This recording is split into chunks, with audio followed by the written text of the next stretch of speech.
Despite the many sport, touring, and cruiser motorcycles competing in the global market, Harley-Davidson's Sportster continues to meet a wide range of rider expectations. Since 1957, the Sportster has been an American icon with a solid performance image. There are good reasons for that perception. A core value of the Sportster lies in its V-twin engine. The air-cooled 45-degree V-twin is a hallmark of Harley-Davidson engineering that dates to the early motorcycle era. Uniquely sharing one crankshaft journal with a forked rod paired at the one journal, the two connecting rods move in unison. The cylinders are in alignment with each other and not offset. The familiar lope and thrum of a Harley-Davidson V-twin exhaust tone is irresistible. This inherent potato-potato-potato sound is produced by the unique firing sequence. At a 45-degree cylinder angle, the cylinders fire out of phase. One cylinder fires, the crankshaft turns 315 degrees before the other cylinder fires. Then the crankshaft rotates a full 405 degrees before the next cylinder's firing. Then it's back to a 315-degree firing cycle, and so forth.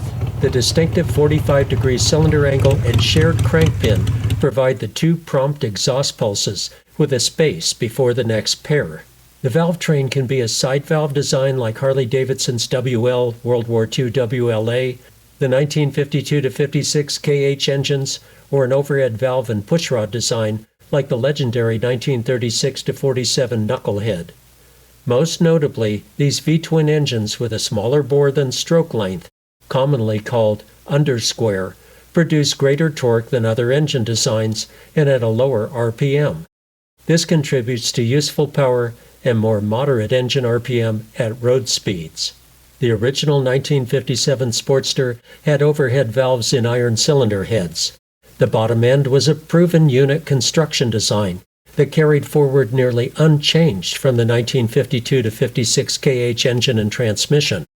The KH and pre-war WL models were Harley-Davidson's effort to make a lighter and sportier motorcycle. Traditional big twin touring bikes could not compete with the sleeker, more nimble British motorcycles. When BSA bought Triumph in 1950, BSA became the largest motorcycle producer in the world. Harley-Davidson had to remain competitive. America was ready for the Sportster. The muscle car era was dawning, and by 1957, lighter-weight, sportier cars like Ford's Thunderbird and Chevrolet's Corvette were boasting impressive power-to-weight ratios. The Corvette's 283 V8 engine with optional fuel injection and a racy solid lifter camshaft produced 283 horsepower, 1 horsepower per cubic inch. A supercharged Thunderbird Code F312 Y-block conservatively rated 300 horsepower, which in fact was well in excess of 350 horsepower at full boost. Leaded fuel spurred this high compression era, and Harley-Davidson capitalized on the gains of leaded high-octane fuel. By the mid-60s in the muscle car era, my after-school and summer job had me pumping Chevron Custom Supreme Ethyl at the Minden, Nevada pumps. The fuel was well in excess of the advertised 104 to 105 octane rating. Beginning at 7.5 to 1 compression in 1957, the Sportster quickly upped its game with a 9 to 1 compression option in the 1958 XLH and XLCH models. The XLCH, like the high-output Corvette and Thunderbird options, boasted hotter camshafts. Uniquely, the KH and Sportster used a 4-camshaft, 2 valves per cylinder arrangement. The Sportster had pushrod and rocker arm overhead valve cylinder heads. Harley-Davidson's tappets were roller hydraulic, decades ahead of their popular use in automotive engines. This gear-driven 4-camshaft valve train layout remained a Sportster engine feature throughout the Evolution era. The bottom end of the Sportster engine has always been rugged. Unlike big twins, unit construction means the engine and transmission are an integral assembly. The Sportster inherited the unique trapdoor access to the transmission gear assembly. This enables transmission service with the engine still mounted in the frame. By contrast, big twin Evolution models have a separate engine unit from the transmission. The transmission gets removed as its own assembly for service. Also unlike the Sportster, the air-cooled big twin 1340cc Evolution engine houses a single camshaft with a compact crankcase and valve timing mechanism. Between 1983 and 1984, Harley-Davidson introduced the Evolution big twin engines into the bigger bikes. Simultaneously, the Softail entered production and provided a retro look on select big twin theme models. Many components of the Shovelhead's lower engine carried over. Despite AMF's quality issues during the Shovelhead era, the design integrity of the Shovelhead bottom engine was proven. The focus for the Evolution engine was a dramatic improvement in the cylinders, valve train, and cylinder head design. The new engine did not leak oil, an accomplishment for Harley-Davidson, and reliability ran higher than any other Harley-Davidson engine to date. In 1986, the XL Sportster model received its own version of this Evolution upper engine while maintaining the traditional unit construction engine transmission.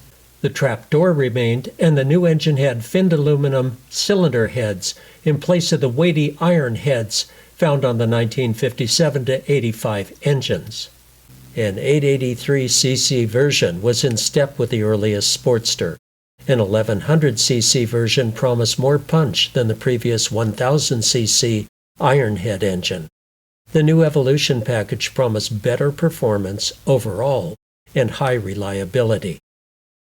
Harley-Davidson quickly increased the XLH engine to 1200cc displacement in 1988 and kept a base 883cc engine through 2022.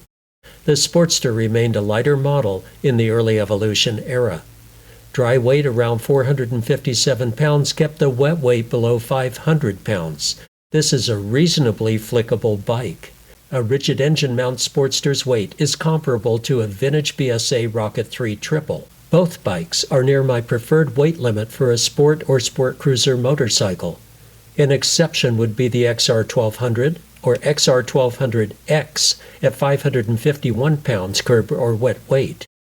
When a rubber mount Sportster's wet or curb weight creeps to 565 pounds, it's tipping into the zone for sport touring motorcycles.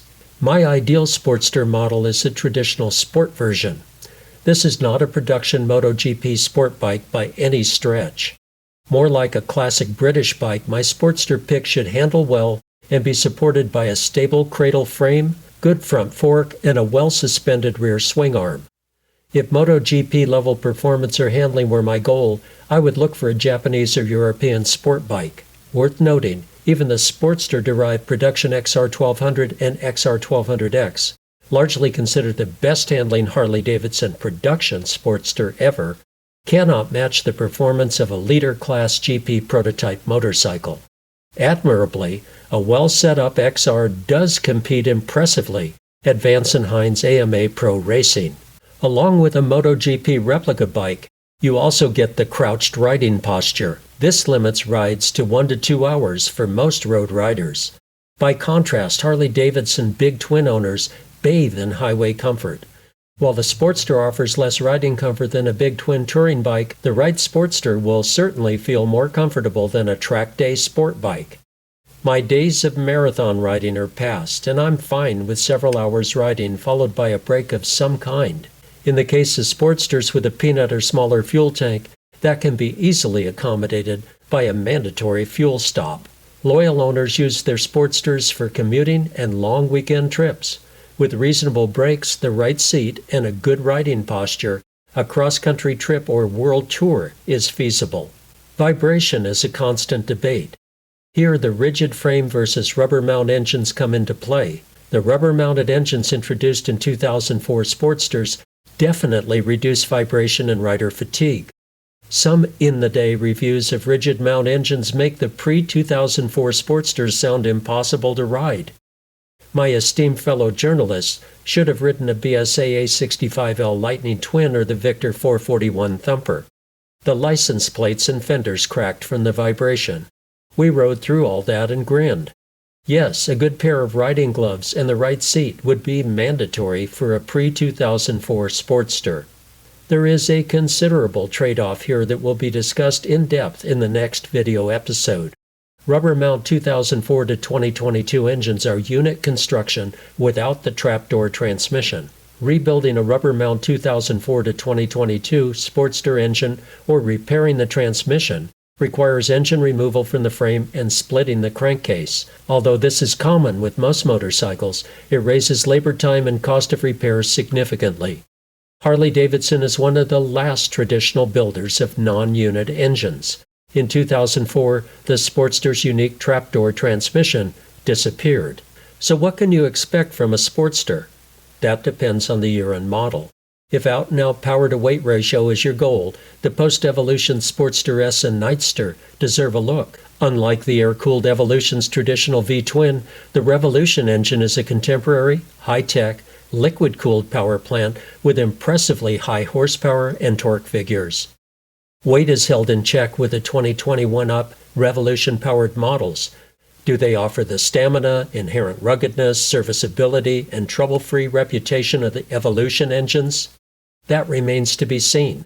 The array of electronics and rider assistance systems are elaborate and rival the most advanced and complex competitive models. There are niche Evolution Sportsters. Some offer better handling and performance than others. Some models strive for a particular look. Here, your expectations are met by Harley-Davidson's willingness to fill every nook and cranny of buyers' tastes. What works for me may not work for everyone. In choosing the right Evolution Sportster model, I'm interested in handling, performance, and a lighter, more flickable bike.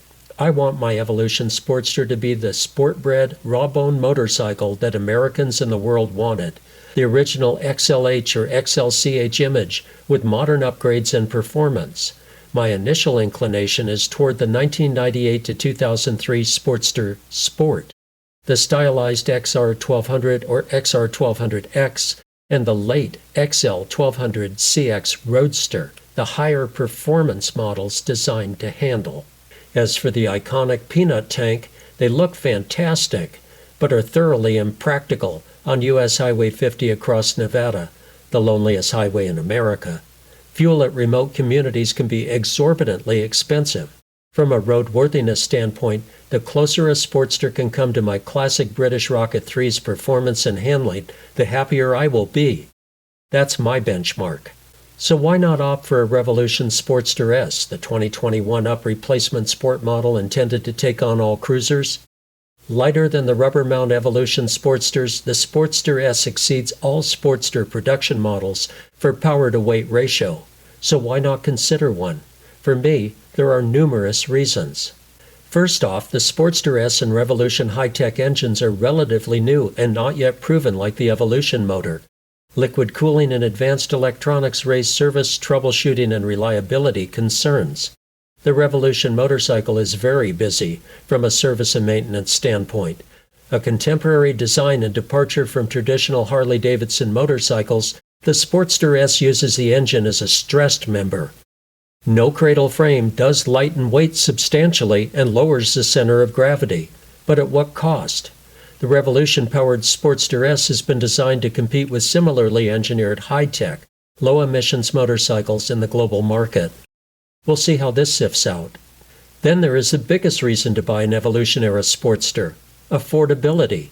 Most motorcycle buyers have concerns about the glaringly high cost of new bikes. By contrast, there are many affordable Evolution-era Sportsters available.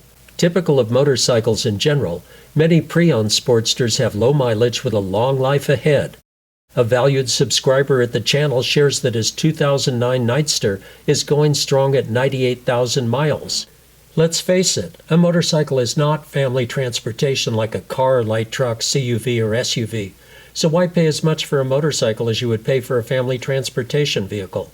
And worse yet, for those who decide to sell their newer motorcycle and buy a different bike or a family vehicle, the time-honored fact is that new motorcycles depreciate quickly. Financed motorcycles are invariably upside down for years into the finance contract. Buying a motorcycle doesn't have to be a hardship or large financial sacrifice. Especially for seasonal or occasional riding, a pre-owned air-cooled Evolution Sportster makes sense.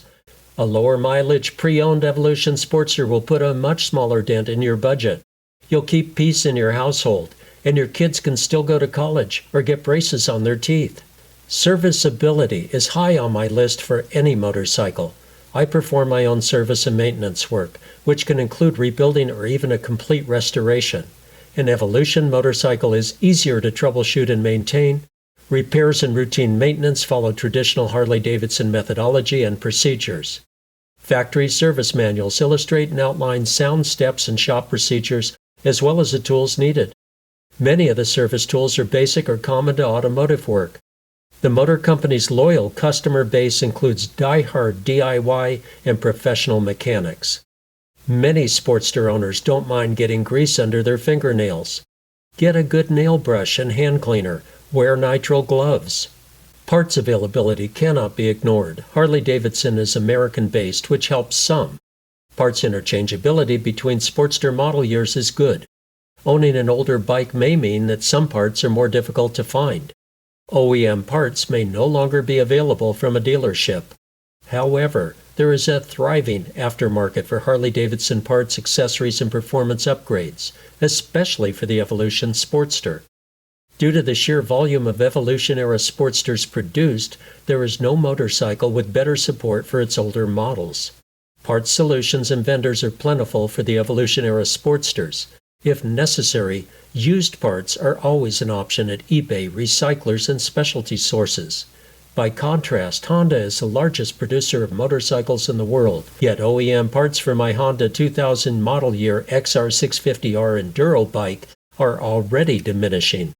Honda's total sales for the 2000 to 2007 XR650s was approximately the same as one strong year of Evolution Sportster production. Unless the parts will interchange with a popular model, any manufacturer will cut off parts production after the mandatory requirement, especially on limited production or one-off motorcycles. If you plan to keep and service your motorcycle, parts availability is one more reason to consider an Evolution Sportster. 2022 was the last production year. Annual production was strong between 1986 and 2022, and parts interchangeability is substantial. Harley-Davidson will find Evolution Sportster parts sales profitable for some time and continue offering the faster-moving parts. So stay tuned for the next episode, a deep dive into the Evolution Sportster model year groupings and key changes in design or technology. I'll outline the assets and liabilities within each group.